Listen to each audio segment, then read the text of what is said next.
नमस्कार दोस्तों, welcome back to curious Sharif the daily dose of Indian football. तो सबसे पहले बात करनी है यहाँ पे भाई इंडियन नेशनल टीम के बारे में, क्योंकि एक अजीब सी न्यूज निकल के आ रही है कि इंडिया एकमात्र ऐसा कंट्री था यहाँ पे एशियन कप में आउट ऑफ 24 कंट्री कि जिसके पास जो बेसिक ट्रेनिंग इक्विपमेंट है जीपीएस वेस्ट वो यहाँ पे अवेलेबल नहीं था। क्योंकि इंडिया से आपने कतार जिस एयरलाइन में ट्रैवल किया था उसने इस इक्विपमेंट को यहाँ पे मिसप्लेस कर दिया था, जिसकी कीमत थी 45 लाख। तो यहाँ पे हमारी टीम पूरा tournament without the GPS west खेला है। और इसके रिगार्डिंग हमारे जो कोच साहब है ईगो स्टिमिच, उन्होंने बोला है कि डेफिनेटली इससे प्लेयरों के माइंड में थोड़ा सा अफेक्ट हुआ है जब उन्होंने ट्रेनिंग में इस तरह के बेसिक इक्विपमेंट को नहीं देखा। तो ये सारी चीजें भी इंडियन टीम के साथ ही हो सकता है, क्योंकि करंट सिचुएशन जो इंडियन फुटबॉल की है उसके साथ आप ये सारी चीजें रिलेट कर सकते हो कि ये जो फनी फनी थिंग्स है या फिर जो कॉमन सी चीजें है या फिर बेसिक चीजें है वो यहाँ पे इंडिया के साथ ही हो रही है। वैसे वो होता तब भी कोई ऐसा हम कोई 30 मार खान वाला परफॉर्मेंस नहीं देने वाले थे, बट ठीक है भाई, ये जो बेसिक चीजें है वो यहाँ पे अच्छी तरीके से हैंडल हो सकती थी। तो let me know guys what do you think about this. उसके बाद बात कर रही है यहाँ पे हैदराबाद एफसी की जो सिचुएशन है, मतलब I don't know how they are going survive till now. मतलब अभी तक तो शट डाउन हो जाना चाहिए था, बिकॉज जैसी न्यूज आ रही है यहाँ पे आज जो उनका एफसी गोवा के साथ मैच है उसमें 19 प्लेयर उन्होंने रजिस्टर किए हैं, सिर्फ बचे हैं क्योंकि बाकी सारे उनके की प्लेयर यहाँ पे ट्रांसफर विंडो में चले गए हैं। फॉरेनर्स में सिर्फ एक जाओ विक्टर बचा है। तो इन 19 प्लेयरों में से आधे से ज्यादा प्लेयर ऐसे कि जिन्होंने आईएसएल में अभी तक डेब्यू भी नहीं किया, 4 तो उसमें से गोलकीपर है। तो यानी कि आपको 15 में से ही 10 प्लेयर सिलेक्ट करने हैं। What about the substitution. फिर जो आज मैच होने वाला है जिस ग्राउंड में, वहां का मेंटेनेंस भी अभी तक नहीं हुआ क्योंकि आपने पेमेंट नहीं किए। तो पिच की कंडीशन वर्स्ट है। फ्लड लाइट्स का अभी भी डाउट है क्योंकि वेंडर्स मना कर रहे हैं कि पेमेंट करो पहले फिर हम फ्लड लाइट्स करेंगे स्टार्ट। तो वहां पे भी एक बेकार सी सिचुएशन बनी हुई है। तीसरी साइड उन्होंने पुलिस से भी परमिशन नहीं ली आज के मैच की। तो यहाँ पे 1000 से ज्यादा स्पेक्टेटर आप यहाँ पे अलाउ नहीं कर सकते। तो everywhere it's a completely mess for यहाँ पे क्या बोलते हैं कि हैदराबाद एफसी। एंड मेरे को तो काफी ज्यादा डाउट है कि क्या वो पूरा सीजन कंप्लीट कर पाएंगे या नहीं कर पाएंगे, because this is really really worst situation. And उन्होंने यहाँ पे लास्ट मोमेंट पे एएफएफ को रिक्वेस्ट भी डाला था कि हमें जो लोन पे प्लेयर भेजे हैं उसको वापस बुलाना चाहते हैं, बट एएफएफ ने उस रिक्वेस्ट को खारिज कर दिया। तो they are completely in a mess. Let's see how they are going to survive in the reminder of the season. उसके बाद बात करने भाई फाइनली यहाँ पे आईएसएल एंड आई लीग की जो विंटर ट्रांसफर विंडो है वो यहाँ पे कल खत्म हो चुकी है। एंड कुछ इंटरेस्टिंग ट्रांसफर हमें देखने को मिले हैं। तो पहले भाई मुंबई सिटी ने जो रोशन ग्रिफिस का जो है रिप्लेसमेंट वो यहाँ पे फाइंड कर लिया है। रिसेंटली जो इंडिया के सामने सीरिया के डिफेंडर थे 33-year-old थियर कोरुमा, उनको यहाँ पे उन्होंने साइन कर लिया है, जो कि सीरिया की टॉप डिवीजन में खेलते हैं। एंड लास्ट टाइम उनके साथ अल फतवा के साथ यहाँ पे चैंपियन भी थे। इस सीजन एएफसी कप में भी वो खेले हुए हैं। So very experience player and that's quite interesting you can से की साइनिंग, बिकॉज आपको एक एशियन कोटा में प्लेयर चाहिए था। इकार गुरुज के ना यहाँ पे नासिर अल खयाती की जगह पे आ चुके हैं। ग्रेग स्टुअर्ट की जगह पे आपके सर्जियो नोगवेरा आ चुके हैं। सो आई थिंक उनकी जो फॉरेन साइनिंग्स का कोटा है वो यहाँ पे उन्होंने अपना कंप्लीट कर लिया है।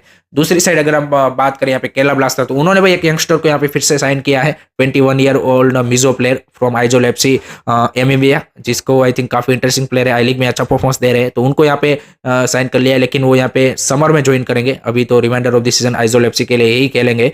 पंजाब एफसी ने भाई यहाँ पे साहिल तवरा को यहाँ पे हैदराबाद एफसी से साइन कर लिया है। सो साहिल तवरा भी जो एकमात्र ऐसे रिकॉग्नाइज इंडियन प्लेयर बचे थे हैदराबाद एफसी में, उन्होंने भी यहाँ पे लीव कर दिया है। एंड पंजाब एफसी ने क्वाइट इंटरेस्टिंग साइनिंग यहाँ पे कर ली है। ब्राइस मिरांडा भी उन्होंने ऑलरेडी साइन कर लिया था, विद्यासागर भी था। तो I think that's quite you can say कि स्कोर्ड क्वालिटी यहाँ पे उन्होंने इंक्रीज की है इस विंटर ट्रांसफर विंडो में।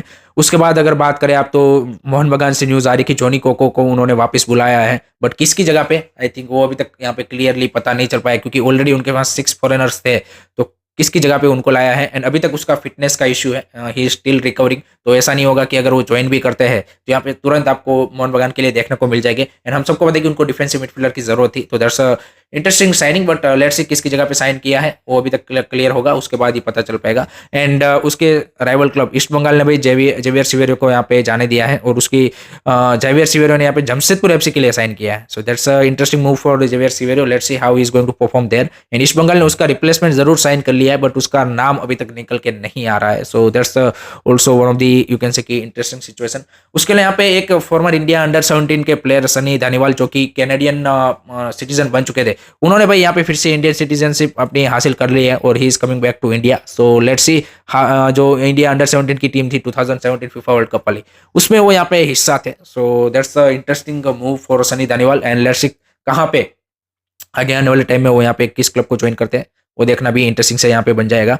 उसके बाद बात करनी है अब यहाँ पे एएफसी एशियन कप के बारे में, क्योंकि राउंड ऑफ 16 है वो यहाँ पे खत्म हो चुका है कल। एंड लास्ट 2 मैचेस थे वो काफी इंटरेस्टिंग मैच हमें देखने को मिले। Bahrain versus Japan one sided, Japan completely dominated, 3-1 की victory, easy comfortable nothing you can say कि worry for them. So that's a you can say कि cakewalk for them with the 3-1 score line. लेकिन जो दूसरा match था Iran versus Syria, जैसे मैंने कल बोला था कि ये मैच यहाँ पे आपके लिए कुछ इंटरेस्टिंग मोमेंट्स ला सकते हैं, वही यहाँ पे हुआ. दोनों ही टीम ने यहाँ पे 90 मिनट तक 1-1 तक होल्ड किया. दोनों ने पेनल्टी से गोल आए थे. सीरिया ने यहाँ पे सेकंड हाफ में वो पेनल्टी से इक्वलाइजर डाला एंड उसके बाद पेनल्टी शूट आउट में भाई ईरान ने यहाँ पे 5-3 से यहाँ पे सीरिया को हराया है. So I think it's a very very close thing कि जहाँ पे सीरिया भाई क्वार्टर फाइनल में क्वालिफाई होने से रह गई. But I think Iran were the deserving team and now it's Iran versus Japan in the quarter final, Australia versus South Korea, Qatar versus Uzbekistan and Jordan versus Tajikistan. तो this is a really nicely setted up कि जहाँ पे एक underdog team भी है Tajikistan Jordan के रूप में, वो भी आपको सेमीफाइनल में जाती हुई दिखेगी. और दूसरी साइड यहाँ पे सारे हेवी वेट्स है, कतार, उज्बेकिस्तान, जापान, ईरान एंड आपके Australia, south Korea. So I think quarter final भी जितने धमाकेदार राउंड ऑफ 16 के मैचेस हुए हैं उससे ज्यादा मेरे को लगता है कि हमें क्वार्टर फाइनल में मैचेस देखने को मिलेंगे. तो लेट मी नो गाइस, आपके हिसाब से कौन से ऐसे 4 सेमीफाइनलिस्ट है जो कि यहाँ पे हमें देखने को मिलेंगे आउट ऑफ दिस 8 टीम्स. उसके बाद बात करनी है यहाँ पे भाई आईएसएल के बारे में. तो कल यहाँ पे आईएसएल का फिर से second half of the season start हो चुका है, जहाँ पे पहले ही मैच में Jamshedpur versus north east United का मैच 1-1 से ड्रॉ रहा, जो कि डिजर्विंग रिजल्ट था क्योंकि both the team fight equally. And first half में यहाँ पे जमशेदपुर ने नो डाउट लीड ले ली थी, बट सेकंड हाफ में बेमवार का इक्वलाइजर. एंड आई थिंक दोनों ही team quietly you can say कि सुपर कप के बाद एक कॉन्फिडेंस के साथ आई है एंड आई थिंक वो डेफिनेटली आपको रिमाइंडर ऑफ दिस सीजन में देखने को मिलेगा. आज का जो मैच है उसमें है भाई Hyderabad FC versus FC Goa, जहाँ पे एफसी गोवा क्लियर फेवरेट है. एंड मैंने जैसे पहले बोला कि जो सिचुएशन है हैदराबाद एफसी की, उस हिसाब से लग नहीं रहा कि यहाँ पे किस तरह की उनकी परफॉर्मेंस आएगी, क्योंकि it's definitely affect the players mentality, mental aspect of the thing also. So I think उस सेंस में देखें तो I think it's really difficult for them to perform in such a kind of situation. So definitely FC Goa for me is favourite for this match. उसके अलावा यहाँ पे एक last में बात करनी है यहाँ पे मणिपुर की जो सिचुएशन है वो अभी भी यहाँ पे वर्स्ट बनी हुई है. जी गाइस, यहाँ पे आई लीग में अभी जो second half of the season है उसमें एक्सपेक्ट किया जा रहा था कि जो 3 फरवरी से यहाँ पे इम्फाल डार्बी के साथ यहाँ पे फिर से फुटबॉल वापस आएगा, बट अभी एएफएफ ने जो इम्फाल डार्बी है उसको पोस्टपोन कर दिया है due to the violence situation. जी गाइस, फिर से वहाँ पे वायलेंस की सिचुएशन यहाँ पे ब्रेकआउट हो चुके हैं. रिसेंटली 1-2 फुटबॉल मैचेस वहाँ के लोकल हुए, उसमें ऐसे किस्से बने थे. तो डेफिनेटली एएफएफ नहीं चाहेगा कि कोई भी रिस्क यहाँ पे लिया जाए एंड उसके चलते यहाँ पे जो है इसको यहाँ पे पोस्टपोन कर दिया गया है. तो लेट होप सो जल्द से जल्द सिचुएशन नॉर्मल मोड पे आए, क्योंकि मणिपुर से हम सबको पता है कि कितना ज्यादा टैलेंट हमें मिलता है. So that's it from my side guys regarding today Indian football news. I hope कि आपको पसंद आया होगा. Keep supporting Indian football, don't forget to like से सब्सक्राइब करिए. जय हिंद, जय भारत.